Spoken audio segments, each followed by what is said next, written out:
Kyrie just broke the silence. And everything you thought about LeBron is about to change. From draft day to the 2016 finals, he's exposing the hidden story the media never told.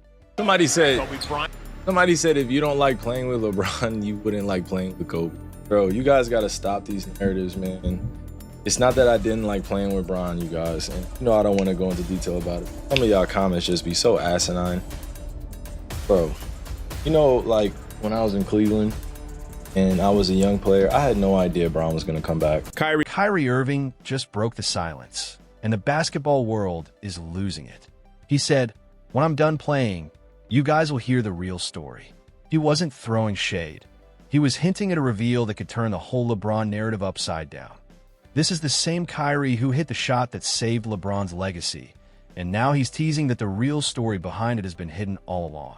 He said it live on stream, looking straight into the camera, like he was ready to shake the entire NBA timeline. Basically, he's saying everything fans think about playing with LeBron is filtered, scripted, and controlled. The real truth? It's buried in private conversations and behind-the-scenes politics. The reaction? Pure chaos. LeBron loyalists flooded his comments, trying to shut him down, spin the story, protect their superstar's image. But Kyrie didn't flinch. He's standing firm, ready to drop what he's been holding back for years. Hit subscribe, because what's coming next could shake one of the biggest partnerships in modern NBA history. The deeper you go into Kyrie's story, the messier this whole situation looks. Let's get into the part nobody wants to talk about. Kyrie just admitted he actually wanted to choose his own team when he was drafted. That's wild, because it means the number 1 pick in 2011 didn't want Cleveland from day one. He wanted to grow around players he respected, build chemistry with teammates he vibed with, not get thrown onto a rebuilding squad still reeling from LeBron's first departure. The reason why I say I would have loved to play with Kobe, because I would have loved to have started my career with, I love Cleveland, don't get me wrong. I'm appreciative of all the things that they've done for me, but at the same time, I would have loved to choose the franchise I wanted to go to. You know what I'm saying? I would have loved to develop next to some of my favorite players and some of my favorite people. Here's the real twist. Kyrie admitted he picked up bad habits during those early losing years, habits he didn't want. Hero ball, just to keep the team afloat. Trying to score because the roster couldn't win.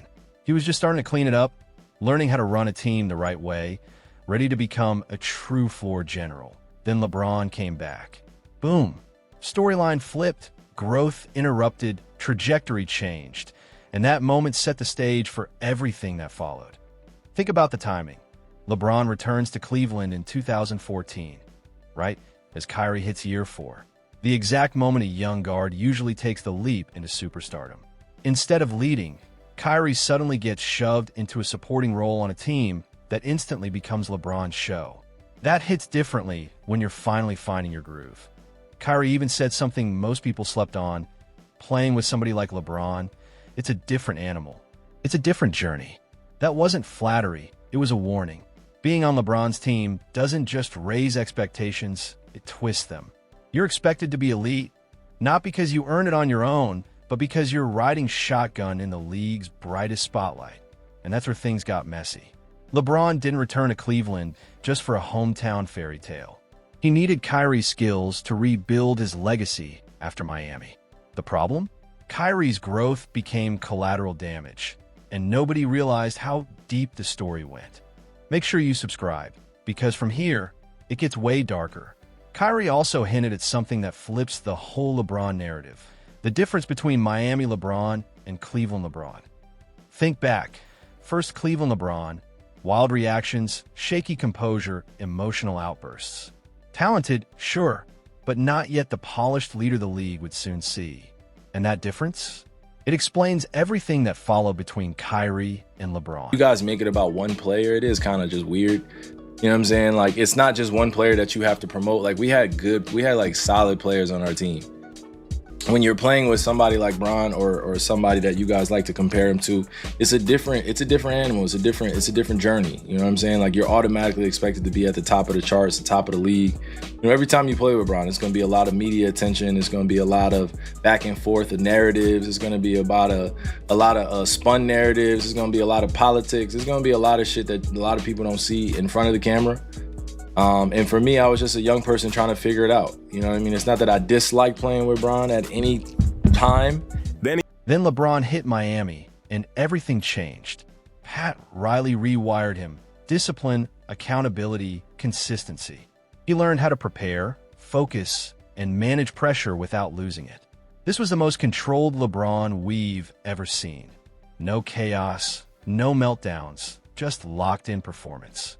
Leadership earned, not assumed. But Kyrie just pulled back the curtain on something the public wasn't ready for. When LeBron returned to Cleveland, he didn't just bring that discipline. He brought the politics, quiet control, behind-the-scenes influence, narrative spinning fans never see. Kyrie said it straight. Playing with LeBron meant dealing with stories getting twisted and things happening off camera. That's huge. It shows LeBron didn't just become a better leader in Miami. He learned to manage the narrative around his career, and when he returned to Cleveland, he applied that not just to the media, but to his teammates too. Pat Riley rebuilt LeBron's professionalism. Kyrie is saying LeBron weaponized it. He became more than a player. He became a brand controlling every angle. And the coldest moment of that system? June 19th, 2016, Game 7 of the Finals. Kyrie, just 24, steps back for that legendary three with 53 seconds left. Kyrie hits one of the biggest shots in basketball history and snaps the Cleveland curse in real time. It's one of the coldest clutch moments the sport has ever seen. We wanted to see him be an MVP of our league. I only cared about his success, and it just didn't align. Yeah. It just didn't align, and we was able to win a championship. Yeah. That's the craziest thing. We were still able to win a championship, and we could never align. But here's the part Kyrie revealed that had fans heated. He hits the career-defining shot, saves the season, and flips the legacy conversation forever. Then he turns on the TV, and all he sees is blocked by James on loop. No Kyrie hype, no love for the dagger. Just a block, like his moment was background noise. Then came the kicker. LeBron goes on TV and says that shot made me the greatest player of all time. Wait, your teammate seals the championship, and the narrative becomes your own legacy boost? That's wild. Kyrie dropped 27 a night in the finals, carried the team, delivered the moment Cleveland fans have been dreaming of for decades. And yet the story got twisted into LeBron's redemption, LeBron's homecoming, LeBron's destiny. Kyrie vanished from his own achievement. This is what he meant about fake narratives and hidden politics. It wasn't just media bias, it was engineered. The spotlight moved back to LeBron, and Kyrie became a background character in a story he helped write. But the story doesn't stop there. Fast forward to the 2017 finals. Kyrie's dropping 29 a game, carrying insane weight, while Kevin Durant dominates every matchup. Yet somehow, when LeBron gets outplayed, the heat lands everywhere except him. Kyrie takes hits he doesn't deserve, while the narrative machine protects LeBron like armor. In less than a month after those finals, the wildest plot twist hit. Kyrie Irving, the guy who hit the shot that saved LeBron's legacy, suddenly found himself in trade rumors. This is where Kyrie's talk about behind-the-scenes politics hits hard. LeBron's circle was already whispering about moving on from him, like he was the problem. Like the championship they won didn't even have his fingerprints all over it. You know, I'm playing like so fucking happy and so proud and to watch him and continue his growth and whatever the case may be. And at the same time, I'm so fucking mad at the same time that I am not his running mate anymore. Fans started acting like GMs, cooking up fake trades, talking wild about who they could get for Kyrie, as if he wasn't an all-star guard who delivered Cleveland its first title. Disrespectful doesn't even cover it. Kyrie finally hit his breaking point and demanded a trade. That's when the real smear campaign began. Suddenly, he was labeled jealous of LeBron, not built to lead, question on his basketball IQ, and painted as someone who couldn't win without LeBron holding his hand.